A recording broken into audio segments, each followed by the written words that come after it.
नमस्कार दोस्तों, आप पढ़ रहे हैं कक्षा 10वीं एनसीईआरटी गणित। आज हम पढ़ेंगे प्रश्नावली 8.2 के उदाहरण क्रमांक 6, उदाहरण क्रमांक 7 और उदाहरण क्रमांक 8 को। तो ध्यान से समझना। अभी तक हम पढ़ चुके हैं कि समकोण त्रिभुज में कर्ण, लंब, आधार क्या होते हैं, पाइथागोरस प्रमेय क्या होता है, त्रिकोणमितीय अनुपात, साइन कोस, टेन कोसेक, सेक कोट, इन सब के फार्मूले क्या होते हैं। और हम पढ़ चुके हैं कि 0, 30, 45, 60, 90 अंश की त्रिकोणमितीय अनुपात वाली सारणी कैसे बनाई जाती है। तो ये सब आपको ध्यान रखना होगा, तभी आपसे सवाल बन पाएंगे। तो देखिए उदाहरण 6 क्या है। एक त्रिभुज एबीसी है, ये रहा त्रिभुज एबीसी। कोण भी समकोण है, समकोण हो गया। ए बी का मान 5 है, ए बी 5 सेंटीमीटर हो गई। कोण ए सी बी, अब देखिए सी बीच में है, इसका मतलब है सी वाला कोण यहाँ पे बताया गया है 30 अंश। अब हमें बी सी का मान ज्ञात करना है और ए सी का मान ज्ञात करना है। तो देखिए हमें जो जो चीजें दी गई हैं वो हमने प्रश्न को देख के लिखी कि एक त्रिभुज एबीसी है और समकोण त्रिभुज है और कोण भी 90 अंश का बना है। इसमें ए बी का मान 5 है और कोण ए सी भी 30 अंश का है। अब देखिए इसके बाद कैसे करना है। अब देखिए यहां यदि हम देखें कोण सी के लिए लंब क्या होगा, यहाँ पे ए बी, कोण सी के लिए आधार क्या होगा, बी सी, और समकोण के सामने की भुजा कर्ण कहलाती है। तो इतना तो हमें पता चल गया कि एसी कर्ण है और बीसी जो है कोण सी के लिए आधार है, ए बी लंब है। अब हमें आधार ज्ञात करना है, कर्ण। अब दो चीजें ज्ञात करना है तो पाइथागोरस प्रमेय तो काम नहीं करेगा, क्योंकि पाइथागोरस प्रमेय हम तब लगाते हैं जब तीन में से हमें दो पता हो और एक ज्ञात करना हो। तो यहां पाइथागोरस प्रमेय आप नहीं लगा पाएंगे। देखिए हमें कर्ण ज्ञात करना है और आधार ज्ञात करना है। तो हम कर्ण ज्ञात करने का कोई त्रिकोणमितीय अनुपात लगाएंगे और आधार ज्ञात करने का भी कोई त्रिकोणमितीय अनुपात लगाएंगे। यदि हम देखें तो देखिए हमें पता है कि 1, 2, 3, 4, 5, 6 हमने फार्मूले बताए थे, साइन कोस, टेन कोसेक, सेक कोट। साइन का फार्मूला लंब बटे कर्ण, कोस का आधार बटे कर्ण, टेन का लंब बटे आधार, फिर कोसेक का कर्ण बटे लंब, फिर कर्ण बटे आधार, सेक का आधार बटे लंब, कोट का। ये सब फार्मूले आप लोगों को पता होंगे। अब देखिए हमें ज्ञात करना है, पहले क्या ज्ञात करना है, बीसी। बीसी मतलब आधार, और आधार ज्ञात करना है तो आधार देखिए हम किसके सापेक्ष निकालेंगे, यहाँ पे आधार ज्ञात करना है और हमें लंब दी गई है। तो यहाँ पे हम लंब बटे आधार वाला फार्मूला लगा दें, मतलब टेन का लगा दें या फिर कोट का लगा दें। तो आप किसी एक का फार्मूला यहाँ पे लगा सकते हैं। तो देखिए हम क्या करते हैं, टेन का फार्मूला लगाते हैं। तो टेन कोण कितना लेना है, हमें 30 अंश लेना है। तो टेन 30 और टेन 30 बराबर यदि हम देखें तो टेन होता है लंब बटे आधार। लंब क्या हो गया, यहाँ पे ए बी हो गया और आधार क्या है, यहाँ पे बी सी हो गया। समझ आ गया ना। देखिए हमें आधार ज्ञात करना है और लंब हमारे पास है, तो हम लंब बटे आधार या आधार बटे लंब या तो टेन या कोट का फार्मूला लगाएंगे। तो हमने लिखा टेन और थीटा है 30, तो टेन 30 बराबर लंब बटे आधार कर दिया। अब देखिए टेन 30 का मान हम टेबल में देखेंगे तो कितना है, 1 बटे करनी 3 है। तो 1 बटे करनी 3 लिखा टेन 30 का मान। ए बी का मान कितना है, 5 है, बटे बीसी। बीसी तो हमें ज्ञात करनी है। अब देखिए यहां से यदि हम तिर्यक गुणा कर देते हैं तो बीसी का 1 से गुणा होगा। बीसी बराबर 5 का करनी 3 से होगा, तो 5 करनी 3 आ जाएगा। तो यहाँ बीसी का मान हो गया 5 करनी 3 सेंटीमीटर। तो देखिए हमसे कहा गया था कि बीसी का मान ज्ञात करिए, तो हमने इस प्रकार से बीसी का मान ज्ञात कर लिया है। अब हमें निकालनी है एसी और AC निकालनी है और दी गई कौन सी भुजा है हमारे पास, लंब वाली भुजा है। मतलब अब हमें कर्ण ज्ञात करना है, लंब पता है, तो कर्ण और लंब वाला कोई फार्मूला लगाएंगे। कर्ण और लंब के दो फार्मूले होते हैं, एक तो साइन होता है और एक तो साइन का अपोजिट भी होता है कोसेक। तो जो चाहे आप वो लगा सकते हो। जैसे हम साइन लगाते हैं तो हमने लिखा साइन और कोण कितना है 30, साइन 30 बराबर साइन का फार्मूला होता है लंब बटे कर्ण। लंब क्या है यहाँ पे AB है तो AB लिखा और बटे कर्ण, कर्ण कौन सी भुजा है AC है।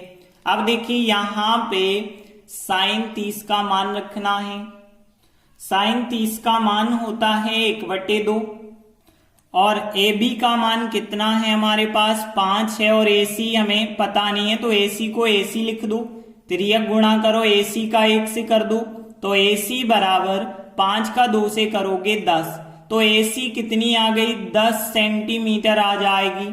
तो देखिए हमसे दो भुजाएं पूछी गई थी, BC का मान क्या होगा और AC का मान क्या होगा। तो हम लास्ट में लिख सकते हैं अतः BC बराबर 5 करनी 3 सेंटीमीटर और AC बराबर 10 सेंटीमीटर है। तो उदाहरण 6 कंप्लीट हुआ। अगला उदाहरण 7 है, एक त्रिभुज है PQR, ये रहा त्रिभुज, कोण Q है समकोण, तो यहाँ पे Q हो गया समकोण, तो इसके सामने की ये हो गई कर्ण। अब देखिए PQ का मान 3 सेंटीमीटर है, ये हो गई 3, और PR का मान 6 सेंटीमीटर है। अब हमें कोण QPR, P लिखा है बीच में, मतलब हमें इस P कोण का मान निकालना है और PRQ, R कोण का मान भी हमें ज्ञात करना है।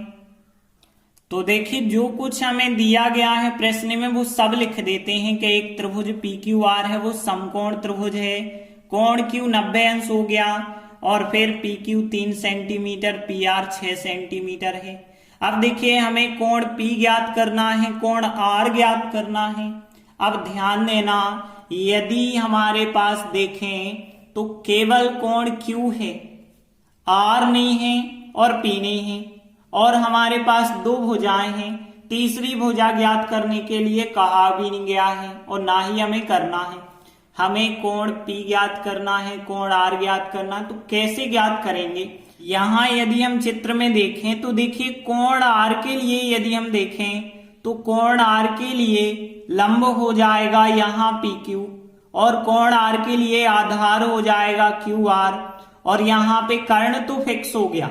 तो देखिए एक चीज ध्यान देना, यदि हम कोण R ज्ञात करना चाहते हैं तो लंब और कर्ण के बीच हमें कोई फार्मूला लगाना होगा, क्योंकि हमें लंब और कर्ण दिए गए हैं और लंब और कर्ण का फार्मूला होता है साइन या फिर कोसेक। तो यहाँ पे हम साइन का फार्मूला लगाते हैं, साइन कोण होगा यहाँ R, तो साइन R बराबर, अब साइन का फार्मूला क्या है लंब बटे कर्ण, लंब क्या है यहाँ पे PQ है तो PQ बटे में कर्ण मतलब क्या है यहाँ पे PR है। और देखिए आगे सॉल्व करेंगे तो यहाँ पे साइन R तो लिखते चलना है। अब PQ का मान है 3 और PR का मान है 6, 3/6। अब देखिए यहाँ पे साइन R बराबर, इसे काट दोगे तो 1/2 आ जाएगा, 3 एकम 3, 3 दूनी 6। अब साइन R बराबर 1/2 आ गया है और देखिए यहाँ पे हमें ज्ञात करना है R कोण का मान, तो 1/2 हम साइन में देखेंगे कितने अंश का मान होता है। तो साइन की लिस्ट में हम चेक करेंगे 1/2 कितने का मान होता है, तो वो 30 का मान होता है। अब देखिए हमने साइन में ही क्यों चेक किया, क्योंकि इस तरफ साइन है तो इस तरफ भी साइन होने चाहिए, ताकि साइन साइन दोनों पक्ष के क्या हो जाएंगे, कट जाएंगे। तो R कोण का मान 30 अंश आ जाएगा और R कोण का मतलब है PRQ 30 अंश होगा। अतः PRQ कोण कितने अंश हो गया 30 अंश, तो यहाँ पे हमें पता चल गया 30 अंश। अब देखिए यदि हमें पता चल गया है कि ये है 30 अंश, ये है 90 अंश, तो ये तो आप डायरेक्टली कह सकते हैं, क्योंकि हमें पता है त्रिभुज के तीनों कोणों का योग 180 अंश होता है। तो यहाँ पे 90 और 30 120 हो गए, बाकी बचा 60 का हो जाएगा पी कोण। लेकिन यदि आप ऐसे नहीं निकालना चाहते, ऐसे निकालना चाहते हैं तो ऐसे भी आप निकाल सकते हैं, लेकिन सरल तरीका यही है कि तीनों कोणों का योग 180 कर दो। तो हमने लिखा चूंकि त्रिभुज के तीनों कोणों का योग 180 अंश होता है, मतलब हम कह सकते हैं कि यहाँ पे कोण P, कोण Q, कोण R, इन तीनों कोणों का योग, तो यहाँ कोण P, कोण Q प्लस कोण R, इन तीनों कोणों का योग होता है 180। अब यहाँ P का मान तो हमारे पास है नहीं, P तो हम ज्ञात कर रहे हैं, प्लस Q कोण का मान 90 अंश है, 90 अंश लिख दीजिए। R कोण का मान अभी अभी हमने निकाला है 30 अंश बराबर 180 अंश है। अब आगे देखिए यहाँ पे 90 और 30 का हम पक्षांतर कर देते हैं, तो कोण P बराबर 180 माइनस के 90 हो जाएंगे और माइनस के 30 हो जाएंगे। अब यहाँ पे देखें तो कोण P बराबर 180 में से 90 और 30 मतलब 120 घटाएंगे तो कितना आ जाएगा, 60 अंश आ जाएगा कोण P का मान। कोण P मतलब आप चाहो तो बीच में करके भी नाम लिख सकते हैं, जो हमसे पूछा गया था QPR, तो QPR का मतलब कोण P ही तो होता है, अतः कोण QPR का मान 60 अंश हो जाएगा। और देखिए हमें यही दो मान तो ज्ञात करने थे, और हम लास्ट में लिख देते हैं, अतः PRQ कोण 30 अंश है और QPR 60 अंश है। तो उदाहरण 7 कंप्लीट हुआ। अगला उदाहरण 8 देखिए, यदि sin a माइनस बी बराबर 1/2 cos a प्लस बी बराबर 1/2 है, जहां पे बताया गया है कि a प्लस बी योगफल जो है 0 से ज्यादा होगा लेकिन 90 तक हो सकता है, और a कोण बड़ा है b कोण से। अब हमें a और b के मान ज्ञात करने हैं। तो देखिए प्रश्नावली में हमने प्रश्न क्रमांक 3 बिल्कुल ऐसा ही सवाल किया है, वैसे ही आपको ये सवाल कर देना है।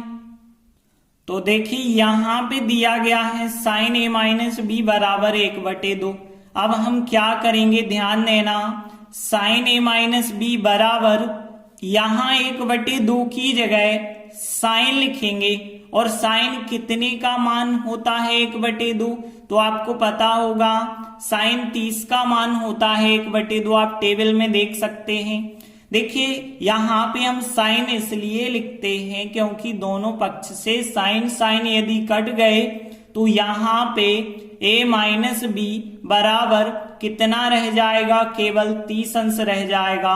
अब हम इसको बना देते हैं समीकरण नंबर 1। देखिए हमें ये चीज दी गई थी, हमने इसे आगे सॉल्व किया तो समीकरण 1 बन गया। अब हम इसको सॉल्व करेंगे, दूसरा समीकरण बनाएंगे, तथा हमें क्या दिया गया है, cos a प्लस बी बराबर है 1/2 के। अब देखिए यहां जब cos लिखा है तो हम बराबर में भी cos ही बनाएंगे, क्योंकि cos से cos कट जाए। तो पता करेंगे cos में 1/2 कितने अंश का मान होता है, तो ये होता है 60 अंश का मान। अब cos से cos यदि आप काट देंगे तो a प्लस बी बराबर आ जाएगा 60 अंश, ये बना दिया समीकरण नंबर 2। अब देखिए हमारे पास 2 समीकरण बन गए हैं। अब हम इन दोनों को हल करेंगे तो हमें a और b के मान प्राप्त हो सकते हैं। कैसे हल करेंगे हम, यहाँ पे इन दोनों समीकरणों को या तो हम जोड़ सकते हैं या घटा सकते हैं, क्योंकि विलोपन विधि से हम ऐसे ही तो करते हैं यदि गुणांक समान होते हैं तो। जैसे हम इन दोनों समीकरणों को जोड़ लेते हैं, तो हमने लिखा समीकरण 1 प्लस समीकरण 2 से यदि हम जोड़ेंगे तो a में a जोड़ेंगे तो 2a हो जाएगा, माइनस b प्लस b आपस में कट चुके होंगे, और 30 और 60 जोड़ेंगे तो कितना हो जाएगा, 90 अंश हो जाएगा। और देखिए यहां से a बराबर कितना होगा, 90 अंश, और 2 गुणा में जो है वो बटे में आ जाएंगे, और 90/2 मतलब a कोण कितने अंश हो जाएगा, 45 अंश होगा। अब a कोण का मान हम या तो समीकरण 1 में रखेंगे या समीकरण 2 में रखेंगे, तो हमें b कोण पता हो जाएगा। देखिए इस बार हम समीकरण 2 में a कोण का मान रखते हैं, तो हमने लिखा ए कोण का मान समीकरण 2 में रखने पर तो एक ही जगह 45 रख देंगे और फिर प्लस बी है और बराबर में है 60 अंश। अब हमें यदि b का मान ज्ञात करना है तो 60 अंश 45 का पक्षांतर कर दीजिए तो वो माइनस के हो जाएंगे और 60 में से 45 घटाएंगे तो 15 अंश हो जाएगा कोण b का मान। तो इस प्रकार से हमें कोण a और कोण b ज्ञात करने थे, दोनों के मान ज्ञात हो गए। अतः कोण a बराबर 45 और कोण b बराबर 15 अंश है। इस प्रकार से उदाहरण 8 कंप्लीट हुआ। धन्यवाद।